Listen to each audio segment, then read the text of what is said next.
What's going on, folks? Welcome to another episode of Age of Impact with Dr. Kamal Jones. I am Dr. Kamal Jones. On today's episode, we're going to break down the latest on an infant formula recall across the country, which has been sparked by contaminated infant formula, which has landed dozens of babies in the hospital. Please, as always, make sure to like the episode, subscribe to the channel, and hit that notification bell so you can stay up to date with the latest updates. So as of November 11th, 2025, there was a national recall put in place for all formula under the ByHeart infant formula name. The ByHeart infant formula represents roughly 1% of the total national formula for children in our country. And it is been recalled as a result of the finding of Clostridium botulinum within that formula, which secretes a toxin, which we all know as Botox. So Botox, while in small amounts, can be used for cosmetic reasons.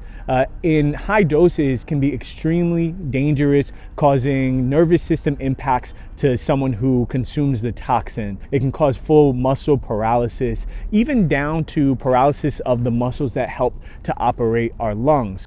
The ByHeart formula would sit on shelves just like this in grocery stores all across the country. Thankfully, there's none on our local grocery store shelf, as the national recall has meant that it's been pulled off of the shelves. As a pediatric resident, I have cared for several infants who've been impacted by infant botulism, and it can be quite scary. You know, we worry a lot about them losing what we call their ability to protect their airway, so not being able to breathe on their own. Sometimes a tube has to be placed in order to help protect them so that they can continue to breathe. These infants have to receive an antitoxin medication and can often be hospitalized for upwards of 1 to 2 weeks while we wait to see improvement in their symptoms.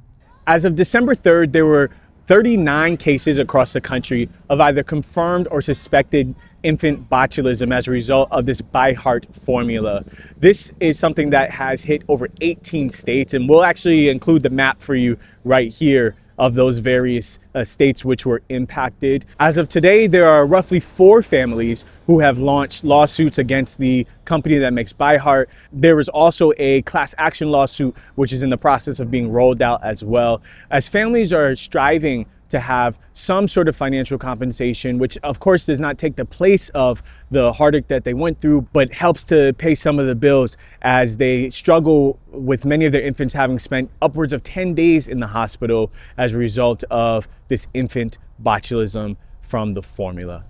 So any families who are currently using the ByHeart formulas should immediately stop use of those formulas. You should also monitor if your child has already ingested those formulas for any signs or symptoms of botulism. Lastly, the FDA has a couple of recommendations for what you should do with the formula if you currently have in your house. They recommend that you, 1, take a photo or record the information on the bottom of the package. 2, keep the container in a safe spot and be sure to label that product as do not use. And 3, if your child does develop symptoms, notify the state health department right away, because they might want to collect your formula container for testing. If your child does not develop any symptoms after 30 days, throw those containers out. So thankfully, the ByHeart formula represents roughly 1% of our total stock in the country of formula. And so we're not expecting this recall to trigger a nationwide formula shortage like what we experienced a few years back. Nonetheless, it is absolutely critical that you follow those instructions, and more than anything, make sure that your child does not receive that formula.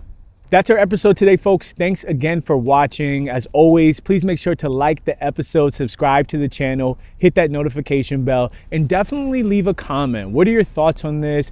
Are you worried about giving your child formula when there are issues like this that come up? What are the sort of conversations that you and your family might be having around this issue?